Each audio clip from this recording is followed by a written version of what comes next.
that's going to do it for today's winter drive POV drifting video on the streets, guys. If you enjoyed, be sure to hit that subscribe button, y'all.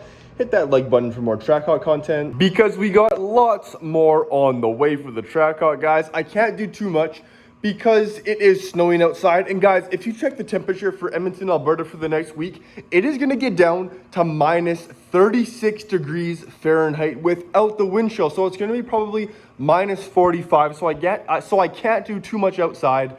But for the summertime, we're going to go absolutely crazy. We're going to go with the slicks. We're going to go with, it's going to have over 900 crank horsepower, guys. So make sure you stay tuned for that. With that being said, Hellcat Guy signing off.